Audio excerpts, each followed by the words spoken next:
በስመ አብ ወወልድ ወመንፈስ ቅዱስ አሐዱ አምላክ አሜን። አንድ አምላክ በሆነ በአብ በወልድ በመንፈስ ቅዱስ ስም ነሐሴ 2 በዚህች ቀን መኑፍ ከሚባል ሀገር ቅድስት አትናስያ አረፈች። የዚህችም ቅድስት ወላጆቿ ባለጸጎች ነበሩ። እነርሱም በሞቱ ጊዜ ቤቷን ለእንግዳ ማደሪያ ታደርግ ዘንድ በጎ ሐሳብን አሰበች። ወደ እርሷም የሚመጡትን እንግዶች ሁሉ ትቀበላቸው ነበር። በገዳም ለሚኖሩ መነኮሳትም የሚያስፈልጋቸውን ትሰጣቸው ነበር። ስለ በጎ ስራዋም ይወዷት ነበር።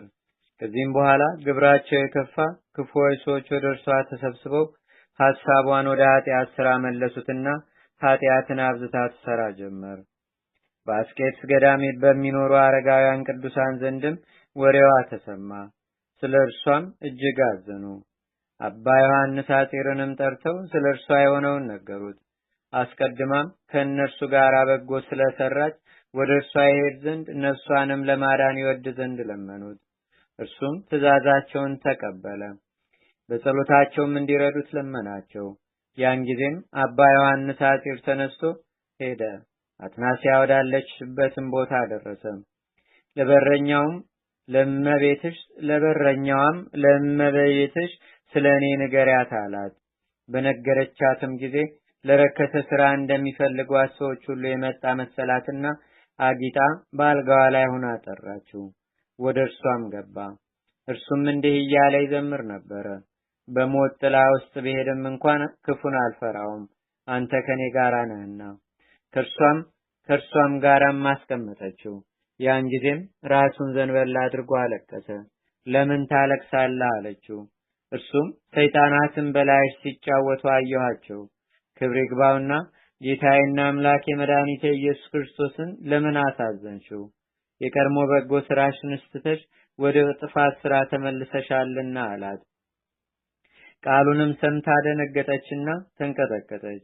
ምን ይሻለኛል አለችው። ንስሐ ግቢ አላት። እርሷም እግዚአብሔር ይቀበለኛልን አለችው። እርሱም አዎን አላት። እርሷም ወደምትሄድበት ካንተ ጋር አውሰደኝ አለችው።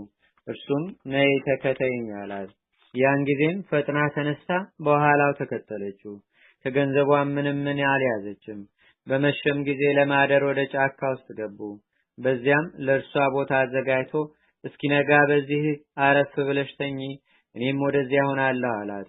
ይህንንም ብሎ ከእርሷ ጥቂት ተገልሎ እየጸለየ ብቻውን ተቀመጠ። በሌሊቱ እኩሌታም ሊጸልይ ተነሳ። ከምድር እስከ ሰማይ የሚደርስ የብርሃን ምሰሶም አየ። የእግዚአብሔር መልአክ የከበረች ነፍስን ተሸክመው ሲወጡ አይቶ አደነቀ። በነጋም ጊዜ ወደ እርሷ ሄደ። ሙታም አገኛት። እጅግም አዘነ። ስለ እርሷ የሚያስረዳው ዘንድ እየሰገደ ወደ እግዚአብሔር ለመነ። ወደ እርሱም እንዲህ የሚል ቃል መጣ። ከቤቷ በወጣች ጊዜ እግዚአብሔርን ንስሐን ተቀብሎ ኃጢአትሽ ተሰረየልሽ ብሏታል። ከዚህም በኋላ ሄዶ ለአረጋውያን የሆነውን ሁሉ ነገራቸው። እነርሱም እርሱ እንዳያት ማየታቸውን ነገሩት። የኃጢአተኛን ወደ ንስሐ መመለሱን እንጂ ሞቱን የማይሻ እግዚአብሔርንም አመሰገኑት። እግዚአብሔርም ምስጋና ይሁን፣ እኛንም በጸሎቱ አይማረን ለዘላለሙ አሜን። ሰላም ለአትናስያ ለተሌወ ክርስቶስ ፌማ በምክረ ዮሐንስ አጢር ዋኮ ከማ ሶበመነነ ታለመ ወገደፈ ትርሲተ ዘማ ነፍሳ ወሰዱ መላእክት እንዘያሌው በዜማ በዕለተ አይረፈት ዮም እምህማም ወጻማም። በዚህችም ቀን የሰማዕት ደሚናና ሰማዕታት የሆኑ ወንድሞቹ መታሰቢያቸው ነው። በረከታቸውም በአገራችን በኢትዮጵያ በሕዝበ ክርስቲያኑ ሁሉ ላይ ለዘላለሙ አድሮ ይኑር አሜን። በዚህችም ቀን ከነገስታት ወገን የሆነች ቅድስት ኢዮጵራክስያ አረፈች። የእርሷም የአባቷ ስም ኢጣጎኖስ ነው። የንጉሱም አማካሪ ነበረ። የእናቷም ስም ኢዮጵራክስያ ነው። እነርሱም ደጎች ነበሩ። ጾምና ጸሎትንም ወደ እግዚአብሔር የሚያቀርቡ ነበሩ። ይህችንም ቅድስት በወለዷት ጊዜ በእናቷ ስም ኢዮጵራክስያ ብለው ጠሯት። ከጥቂት ጊዜ በኋላም አባቷ አረፈ። እድሜዋም 6 ዓመት በሆነ ጊዜ እናቷ ወደ ደናግል ገዳም ከእርሷ ጋር ወሰደቻት። ይህችም ቅድስት ደናግሉ ሲያገለግሉ አይታ ስለምን እንዲህ ደክማችሁ ትሰራላችሁ አለቻቸው። እነርሱም ክብር ይግባውና ስለ ክርስቶስ ነው ብለው መለሱላት።